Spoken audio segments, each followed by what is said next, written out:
Selamat pagi saudara sekalian yang dikasihi oleh Tuhan. Marilah kita merenungkan firman Tuhan yang terambil dari Matius pasal 22 ayat 37 sampai 40. Sebelumnya marilah kita doa lebih dulu. Terima kasih ya Tuhan, karena Tuhan telah menyertai kehidupan kami sehingga kami Tuhan berikan kesehatan. Terima kasih Tuhan, pimpinlah kami dalam merenungkan firman-Mu pada pagi hari ini. Dalam nama Tuhan Yesus kami berdoa. Amin. Saudara sekalian yang dikasihi oleh Tuhan, Tuhan Yesus mengatakan bahwa hukum yang terutama bahwa kita harus mengasihi Tuhan Allah kita dengan segenap hati, segenap jiwa, dan dengan segenap akal budi kita. Kedatangan Tuhan Yesus ke dunia bukan minta untuk dilayani, melainkan untuk melayani. Pelayanan yang dilakukan Tuhan atas dasar belas kasih-Nya kepada kita semua. Tuhan Yesus rela merendahkan dirinya, contohnya dengan membasuh kaki para murid-Nya.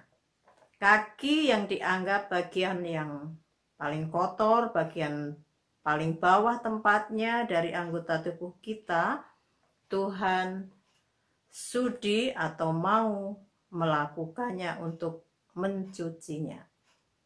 Di sini Tuhan melakukan pelayanan. Ya. Jadi Tuhan Yesus melayani, berarti disebut pelayan. Ya. Yang dalam bahasa Yunaninya diakonos, ya, karena Tuhan melayani murid-Nya. Tuhan Yesus memberikan teladan kepada kita terkait dengan pelayanan. Jadi selama masa hidupnya, Tuhan Yesus banyak melakukan pelayanan. Contohnya, mengubah air menjadi anggur, memberi makan 5.000 orang, kemudian menyembuhkan berbagai macam orang yang sakit.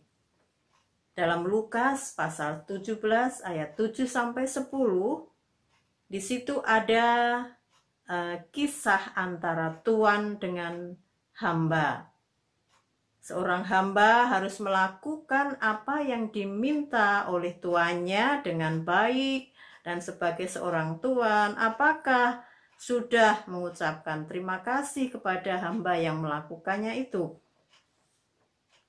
Dalam Yohanes 12 ayat 2 sampai 3, ketika ada perjamuan, di situ ada Marta melayani Tuhan Yesus, kemudian Maria meminyaki kaki Tuhan Yesus dengan minyak narwastu yang mahal harganya, dan harum baunya, sambil menyekanya dengan rambutnya pada kaki Tuhan Yesus. Betapa Maria melayani Tuhan dengan sungguh-sungguh, tulus dan segenap hati.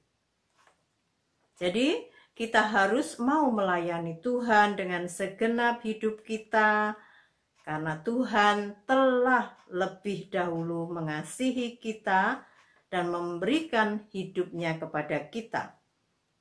Selain itu, kita juga harus mengasihi sesama kita, seperti mengasihi diri kita sendiri. Kita sudah dengar cerita Tuhan Yesus tentang orang Samaria yang baik hati. Bisa kita baca dalam Lukas 10 ayat 25 sampai 37. Di situ bagaimana sikap kita saat memberikan bantuan, ya, berdasarkan cerita dari seorang Samaria yang baik hati itu. Yang pertama, kita harus melakukannya dengan tulus. Tulus artinya dalam menolong orang tidak usah pilih kasih, pilih-pilih, ya, dan punya pamrih, ya.